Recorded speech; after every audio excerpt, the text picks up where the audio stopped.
Ömər ibn Xattabın qaynanasıdır Fatimə. Qaynanası radiyallahu anhə. Həmçinin Əli də radiyallahu anhə qaynatasıdır. Çünki Ümmü Kulsum qızların Əli ibn Əbi Talib Fatimədən olan qızı Ümmü Kulsumu verib Ömərə. Ümmü Kulsumu. Düzdür, rivayətlər var ki, gör ki, Əbu Bakır xəlifə olanda Ömər gəldi qapıya, qapını vurdu. Hətta onlar uydurma rivayətlər var ki, sonra gör ki, Əli ibn Əbi Talib getdi Plotnikin yanına, indi Nəccarın yanına, qapı düzəldənin. İndi plastik yox idi da. Dedi ki, mən sənə deyəcəm, qapı düzəltmişsiniz, nə bilim, nə zamok, İngilis, nə bilim, gəlir, əcaib şeylər danışırlar.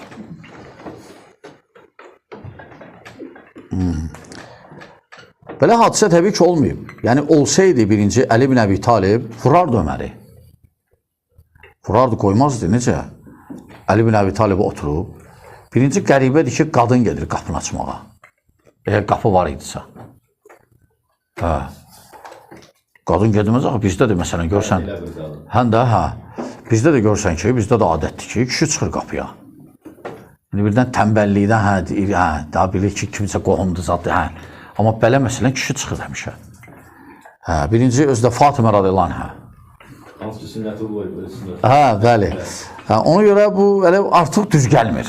Fatimə ilə düz gəlmir bu hadisə. Həmçinin Əli ilə də düz gəlmir, həmçinin Ömər ilə də düz gəlmir. Ömər həll eləməz, ikinci Fatimə həll eləməz, üçüncü də Əli də həll eləməz. Yəni problem buradadır ki, yəni bəzi firqələr nəysə pisləmək istəyirlər, uydururlar. Lakin bu tərəfi yaddan çıxardıblar. Yəni bu hadisədə Əlini, Öməri pisləmək istəyiblər. Təni eləmək istəyirlər, amma başa düşmürlər ki, həmçinin Fatimə də təni eləyirlər, həmçinin Əlini də xüsusən. Əlini də təni eləyirlər.